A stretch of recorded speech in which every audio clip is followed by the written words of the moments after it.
샬롬, 반갑습니다. 하나님이 원하시는 기도, 하원 기도에 오신 것을 환영합니다.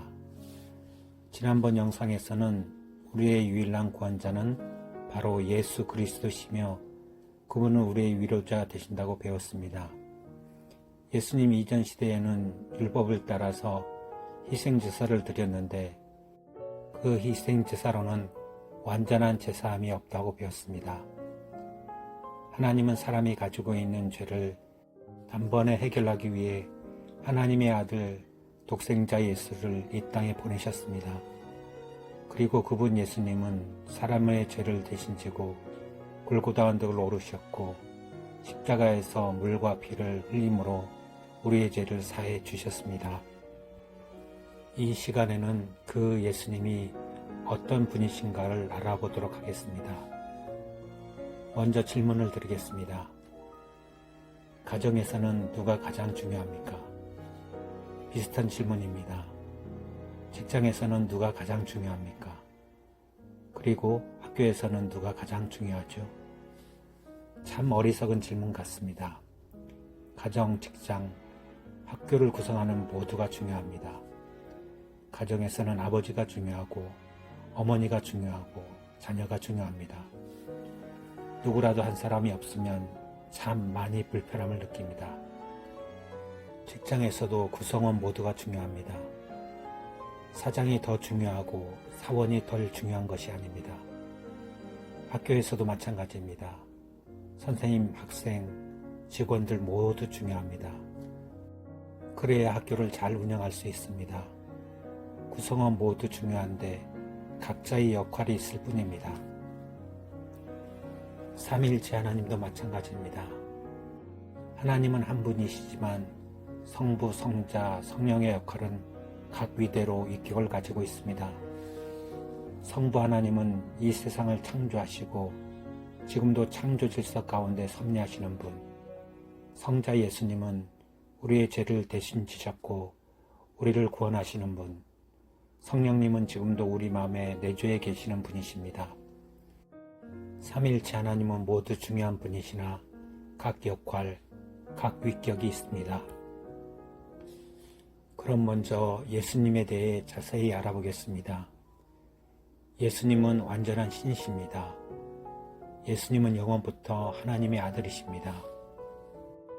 예수님은 요한복음 16장 28절에 내가 아버지에게서 나와 세상에 왔고 다시 세상을 떠나 아버지께로 가노라 말씀하셨습니다. 예수님 스스로 창세전부터 하나님의 아들이셨음을 고백하고 있습니다. 요한복음 17장 5절에 예수님은 아버지여 창세전에 내가 아버지와 함께 가졌던 영으로서 지금도 아버지와 함께 나를 영화롭게 하옵소서라고 이야기합니다. 예수님은 창세전에 하나님과 누렸던 영화를 알고 있었고 이후에도 영화를 누리게 될 것을 알고 있었습니다. 그리고 예수님은 예배의 대상자임을 이야기합니다. 예배를 받으실 분임을 말합니다. 바울은 로마서 9장 5절에 육신으로 하면 그리스도가 그들에게서 나셨으니 그는 만물 위에 계셔서 세세의 찬양을 받으실 하나님이시니라 이야기합니다. 도마는 요한복음 20장 28절에 나의 주님이시요 나의 하나님이시니이다 라고 고백합니다. 도마는 예수님을 나의 주, 나의 하나님으로 고백하고 있는 것입니다. 예수님은 그리스도의 신성을 가지고 계셨습니다. 하나님의 아들이셨으며 하나님께서 누릴 영화를 누리시는 분이시며 우리의 예배를 받으실 분이십니다. 예수님은 존귀와 높임을 받으실 분이십니다. 예수님은 완전한 사람이십니다. 말씀이신 하나님이 육신이 되신 것입니다. 요한복음 1장 14절에 말씀이 육신이 되어 우리 가운데 거하심에 우리가 그의 영광을 보니 아버지의 독생자의 영광이요 은혜와 진리가 충만하더라 말씀합니다. 이 말씀은 단순히 육신으로의 변화가 아니라 두 번째 위격이신 하나님께서 육신으로 오신 것을 말합니다. 예수님은 참 몸을 가지셨고 참 인성을 가지셨습니다. 요한 1서 1장 1절에 요한은 친히 육체로 오신 예수님의 목격자임을 증거합니다. 태초부터 있는 생명의 말씀에 관하여는 우리가 들은 바요, 눈으로 본 바요, 자세히 보고 우리의 손으로 만진 바라.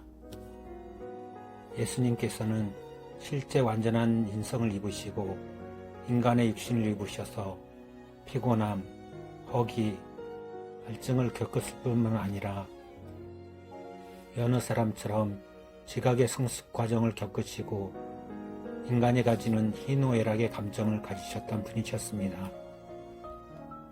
예수님은 여자의 몸을 통해 이 땅에 오셨습니다. 동정녀 마리아를 통해 예수님은 이 땅에 태어나셨습니다. 마태복음 1장 20절에 주의 사자가 현몽하여 이르되 다윗의 자손 요셉아 내 아내 마리아 데려오기를 무서워하지 말라. 그에게 잉태된 자는 성령으로 된 것이라. 예수님 탄생 사건에서 지상의 아버지는 배제됩니다. 그 이유는 창세기 3장 15절에 미리 말씀해 주셨습니다. 성육신 사건은 철저히 하나님의 역사임을 알 수 있습니다. 예수님은 이렇게 완전한 사람으로 태어나셨지만 죄는 없으신 분이십니다. 히브리서 4장 15절에 우리에게 있는 대제사장은 우리의 연약함을 동정하지 못하실 리가 아니요 모든 일에 우리와 똑같이 시험을 받으시니로되 죄는 없으시니라. 예수님은 사람으로 오셔서 마귀의 시험을 당하셨지만 시험을 능히 이기셔서 죄로부터 자유로운 모습을 보여주셨습니다. 또한 성부 하나님께 순종의 모습을 보여주심으로 참 믿음의 표상이 되셨습니다. 그리고 인류의 죄를 짊어지시고 십자가에 달려 돌아가심으로 온전한 희생제물이 되셨습니다.